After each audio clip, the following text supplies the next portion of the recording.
그래서 오늘은 3권 나가게 되는 거고요. 이제 도덕적 책임에 대해서 이야기해요. 우리 지난주까지는 그렇죠. 도덕적 미덕에 대해서 이야기를 했고 이제는 도덕적 책임에 대해서 이야기하는 거예요. 그러니까 핵심은 이거예요. 행복은 누구한테 달려 있다? 자기 자신한테 달려 있다. 다시 말하면 불행도 누구한테 달려 있다? 나한테 달려 있다. 행복하려면은 도덕적 미덕을 행해야 되는 거고 그 도덕적 미덕이라는 거는 지난주에 이야기를 나눈 거예요. 그러면 이 도덕적 미덕을 행하지 않아서 불행해지면은 당연히 책임은 누구한테 있다? 나한테 있는 거예요. 그렇죠? 그거에 대해서 이야기를 하려고 하는데 일단은 정말로 책임이 나한테 있는지를 이제 3권에서는 한번 책임과 관련해서 행동의 책임과 관련해서 이제 이야기를 하는 겁니다. 한번 생각해 봐요. 그러면은 행동의 책임 같은 경우 정부에서는 어떤 기관이 행동의 책임에 대해서 굉장히 주의 깊게 생각을 많이 해야 될까요? 법 관련 또는 사법부겠죠. 그리고 실제적으로 사법부가 이 책임을 묻기 위해서 참고하는 게 이거예요. 아리스토텔레스의 니코마코스 윤리학 3권. 어떤 사법 처리에 있어서 기본적인 아이디어를 제시해 주게 되는 거죠. 그래서 한번 보죠. 1장. 자, 일단은 법적으로 이제 책임을 물어야 되잖아요. 행동의 책임. 그러기 위해서는 행동을 크게 두 개로 나눕니다. 하나는 자발적 행동, 하나는 비자발적 행동. 이 크게 이 두 개로 나눠지죠. 그리고 자발적 행동일 경우에는 당연히 책임이 있을까요, 없을까요? 있습니다. 당연히 있는 거예요. 하지만 비자발적인 행동 같은 경우엔 약간 애매해지죠. 자발적인 행동은 100% 책임인 거고 비자발적인 행동은 약간 애매해지는 거죠. 그래서 이제 비자발적인 행동이 도대체 뭐냐 이제 이야기를 하게 되는 거예요. 그래서 우리 1110A 한번 보시면 비자발적인 행동이라고 했을 땐 강요당하거나 무지해서 행하면 그런 행위는 비자발적인 것으로 간주된다. 그러니까 강요되거나 무지해서 일단은 첫 번째로 강요당했다라는 거예요. 그러니까 내가 하려고 하는 마음은 없는데 누군가에 의해 또는 무엇에 의해서 강요당하는 거예요. 이거는 이제 뭐라고 이야기를 하는 거예요? 비자발적 행위라고 이야기를 하게 되는 거죠. 그러니까 한번 생각해봐요. 그러면은 비자발적 행위는 강요당하는 건데 그럼 강요당하는 것은 행동의 원인이 어디에 있는 거야? 나한테 있는 거야? 아니면 외부에 있는 거야? 외부에 있는 거예요. 그렇죠? 그거를 이제 강요당했다라는 거예요. 그래서 여기서 한번 보시게 되면은 이제 배가 떠다니는 것을 이야기를 하면서 배가 떠다니는 이유는 배 자체의 동력으로 움직이는 게 아니라 뭐예요? 바람에 의해서 움직이잖아요. 그러니까는 행동의 원인이 외부에 있는 거예요. 사람도 마찬가지죠. 내가 행동을 하는데 그 행동의 원인이 나한테 없고 외부에 있으면은 그게 이제 강요당했다라는 거죠. 그래서 우리 한번 넘어가 보면 25행에서 5줄 올라오시면 고상하지 못한 목적이나 하찮은 것을 위해 가장 심한 치욕도 참고 견디는 것이 나쁜 사람의 특징이기 때문이다.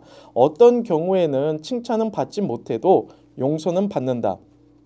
이게 무슨 말이냐면 강요당했을 때 칭찬은 받지 못하죠. 그죠? 강요에 의해서 내가 행동을 했으면 그거는 칭찬은 받지 못하고 그렇지만 용서는 받을 수 있다라는 거예요. 인간의 본성으로는 도저히 감당할 수 없고 어느 누구도 참고 견딜 수 없는 것들 때문에 해서는 안 될 짓을 한 경우가 그러하다. 그렇죠? 그러니까는 예를 들어서 누가 협박범이 내 가족들을 이제 인질로 잡아놓고 나로 하여금 뭔가를 시키면 그걸 이겨내기가 너무 어렵잖아요. 그렇죠? 그렇지만 그렇다고 해서 책임에서 벗어나는 건 아니에요. 하지만 용서는 받을 수 있어요. 그렇죠? 용서는 받을 수 있죠. 내가 원래 이걸 하려고 한 게 아니라 이 협박범이 나한테 이렇게 했기 때문에 하게 됐습니다. 미안합니다. 그러면은 용서받을 수는 있어요. 책임에서 어느 정도 물러날 수 있는 거죠. 그렇지만 더 읽어보죠. 그러나 아무리 강요당해도 해서는 안 되며 아무리 무섭다 해도 감수한 뒤 죽음을 선택해야 할 것들도 더러 있을 것이다. 이렇게 해야 되지만 그럼에도 불구하고 강요에 의해서 이제 어떤 안 좋은 행동을 했다고 한다면 어느 정도 용서는 가능하다라는 거예요. 그 다음에 이제 중요한 거는 아까 비자발적이라고 했을 때는 강요당한 거 그리고 또 뭐가 있었죠? 무지한 거.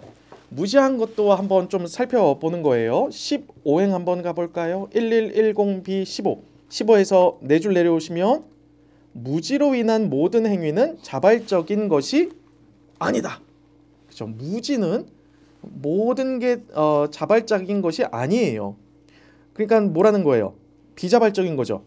그러나 그것이 비자발적인 것이 되자면 뭐가 있어야 된다? 고통과 누이침이 있어야 된다. 자, 그러니까 무지는 뭐예요? 무지하다는 건 뭐예요? 알지 못했다라는 거예요. 그러니까는 모르고 행동하는 거죠. 모르고 행동하는 것은 비자발적인 거예요. 그렇지만 책임에서 벗어나기 위해서는 뭐가 필요하다? 뉘우침이 필요해요. 고통과 뉘우침이 필요해요. 왜요? 내가 몰랐습니다가 어떻게 확인이 돼야 돼? 진짜 몰랐다는 건 어떻게 확인이 돼야 돼?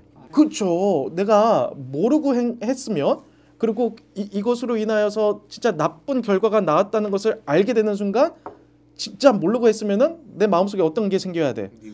그렇죠. 와, 내가 이거 진짜 몰랐다. 정말 이런 결과가 나올지 몰랐다. 너무 고통스럽습니다. 잘못했습니다. 어떤 뉘우침이 있어야 되는 거예요. 그러면은 뭘 받을 수 있어요? 용서를 받을 수가 있는 거죠. 당연하죠. 더 읽어보죠. 무지로 인해 어떤 행동을 하고 나서 자신의 행동이 조금 더 마음에 걸리지 않는 사람은 무엇을 하는지 모르고 했다는 점에서 자발적으로 행동한 것은 아니라 해도 괴로워하지 않는다는 점에서 비자발적으로 행동한 것도 아니다. 뉘우침이 없으면 비자발적인 행동이 아닐 수 있는 거예요. 그렇죠? 아닐 수 있는 거예요. 여러분들, 예수님께서, 하나님께서 우리들을 용서해 주죠. 용서해 주기 위해서 전제가 뭔가요? 회개가 뭐예요? 뉘우침이에요. 그렇죠? 뉘우침. 그러니까는 뭐예요? 뉘우침이 있다라는 것은 곧 우리가 여기로 말하면 무지에 의해서 이런 행동을 했습니다라는 거죠. 예수님께서 십자가에 달리셔서 했던 말 기억하나요? 뭐 여러 가지 7가지의 말이 있지만 그 중에 하나가 뭐예요? 예수님께서 십자가에 달리시는데 하나님께 기도드리죠. 뭐라 그래요? 지금 저들이 지금 무슨 짓을 하는지 모릅니다. 그러니 용서해 주세요. 근데 걔네들이 모르고 하는 거야? 진짜 유대인들이? 그죠? 자발적으로 하는 거죠. 비자발적으로 하는 거 아니잖아. 자발적으로 했지만 예수님이 그들을 위해서 중보 기도를 하는 거예요. 뭐라고? 쟤들은 무지해서 그렇습니다. 용서해 주세요. 라고 이야기하는 거죠. 그러니 십자가를 믿으면, 내가 십자가를 믿는다라는 것은 그 예수님의 기도를 인정하는 거고, 내가 하나님께 뭐라고 이야기하는 거야? 나는 진짜 모르고 그랬습니다라고 회개하게 되는 거고, 뭘로 나타나는 거예요? 뉘우침으로 나타나게 되는 거죠. 그 십자가를 안 믿으면, 예수님의 기도를 믿지 않는 거고, 그거는 자발성이 되는 거죠. 설명이 되나요? 일단은 무지해서 행동을 했다? 그거는 뉘우침이 꼭 있어야 되는 거예요. 자, 그렇지만 이제 무지가 또 3가지로 나누어질 수가 있어요. 자, 그러니까 행동은 크게 2가지로 나누어져요. 어떻게 나누어져요? 하나는 자발적, 비자발적. 그리고 비자발적은 2개로 나누어져요. 강요에 의한 거, 무지에 의한 거. 그렇지만 무지에 의한 것도 또 3가지로 나누어져요. 111A에서 2줄 올라오시면 선택에서의 무지, 한 줄 밑에 보시면 일반적인 무지, 그 다음에 끝에 보시면 개별적인 무지. 그러니까 무지는 3개로 나누어져요. 첫 번째는 선택 무지, 일반 무지, 개별 무지. 이렇게 3개로 나누어져요. 3개를 한번 생각해 보면, 선택 무지는 뭐냐면은 술을 마시고 운전하는 거예요. 자, 한번 생각을 해보시면, 술을 마시면 어떤 일이 일어날지 알아요, 몰라요? 알죠. 다시 말하면 내가 제정신으로 움직이지 않는다라는 걸 알죠. 그렇지만은 술을 마시는 선택은 누가 있어요? 자기 자신이 한 거예요. 그런데 이 술 마시고 체포가 돼가지고 경찰한테 내가 술 마시고 운전할 줄 몰랐습니다. 무지. 나는 정말 몰랐습니다. 라고 하면 이거 CR 먹혀 안 먹혀? CR도 안 먹히죠. 왜요? 술 마시는 행위를 누가 선택했기 때문에? 내가 선택했어요. 그 이후의 행동도 그러면은 책임을 져야 되는 거예요.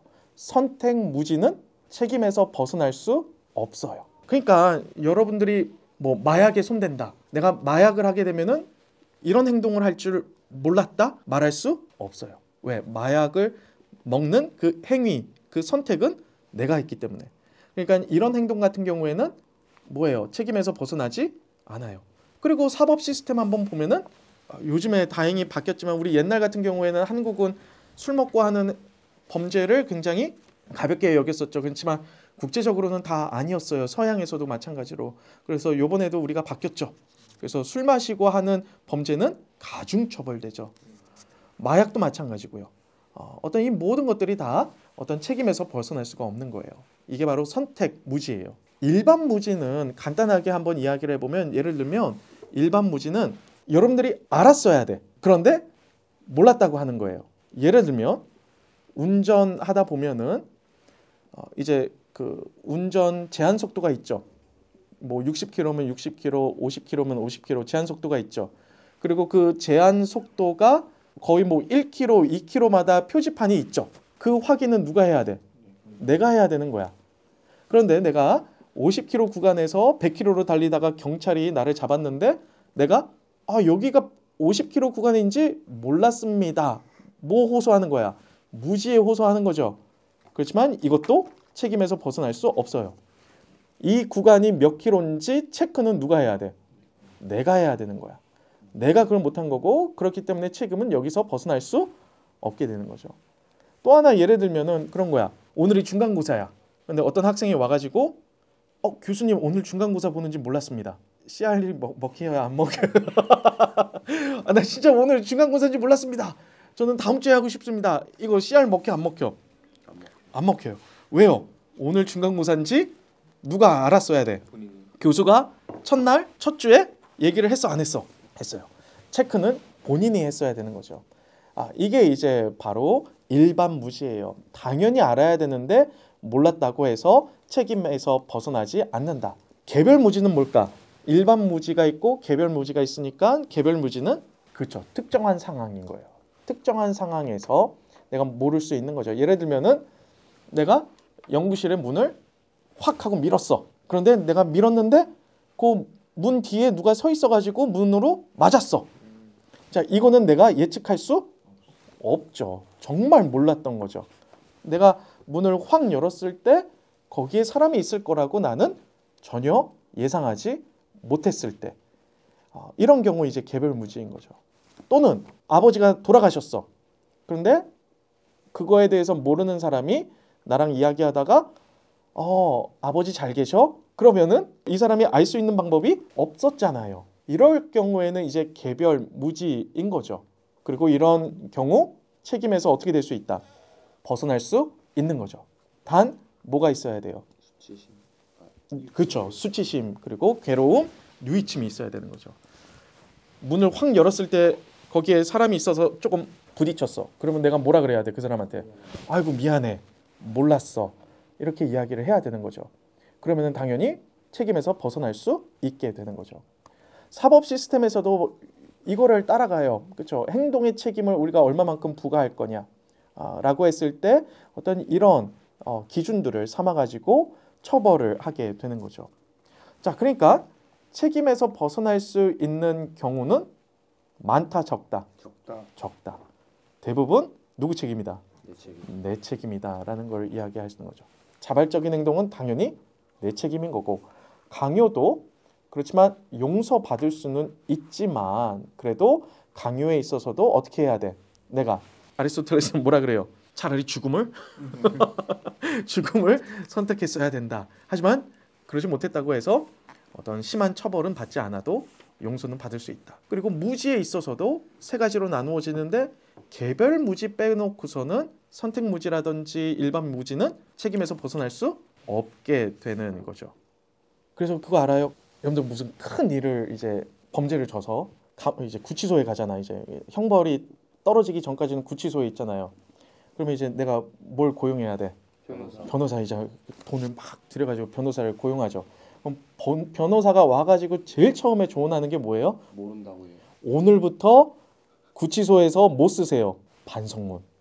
반성문 매일 쓰라는 거야. 이웃친이 그런 그렇죠. 그러니까 반성문을 오늘부터 구치소 안에서 할 일 없으니까 계속해서 뭐만 쓰세요? 반성문만 쓰세요. 그거예요. 그래서 어떤 처벌을 할 때에도 그 책임에 따라서 처벌이 달라져야 되기 때문에 그걸 어떻게 나눠야 될까? 가장 기본적인 게 요 개념인 거예요. 자발적, 비자발적, 그렇죠. 그리고 무지도 세 가지로 나누어서 이야기를 하는 거죠. 예를 들어서 정신병자 같은 경우 일반적으로 인식이 안 되는 거잖아요. 그러니까는 일반 무지라든지 선택 무지에서 벗어나잖아요. 그렇죠. 그럴 경우에는 어떻게 해요, 우리는? 그렇다고 해서 감옥에서 풀어줘요? 어떻게 하나요? 형량을 줄여요? 아, 그러면 안 되는데. 형량을 줄이는 것보다는 대신 어떻게 해요? 치료죠. 정신병동에 넣죠. 그렇죠. 치료의 목적으로 넣죠. 그러니까는 책임을 묻는 대신에 치료의 목적으로 넣는 거예요. 자, 그리고 20행 한번 가보시면 어떤 행위가 그런 의미에서 비자발적이라고 불리려면 그 행위에는 반드시 고통과 뉘우침이 뒤따라야 한다. 이거예요. 자발성과 비자발성을 나누는 가장 큰 핵심은 고통과 뉘우침 이거죠. 그러니까 이제 자발성이라는 것은 원인이 어디에 있는 거야? 나한테 있는 거잖아. 근데 이거를 판단하기가 굉장히 어려워요. 그렇죠? 그러니까 내면을 봐야 되잖아. 내면을 어떻게 봐? 그렇지만 내면은 뭘로 드러나게 된다? 행동으로 드러나니까 행동으로 검토를 해봐야 되는 거죠. 그리고 이 뉘우침이라는 행동은 그래도 마음속에는 뭐가 있다? 양심, 비자발적인 요소가 있지 않을까. 그렇지만 반성문만 쓴다고 해도 그것과 더불어서 그 다른 행동들도 판사들이 판단을 해야겠죠.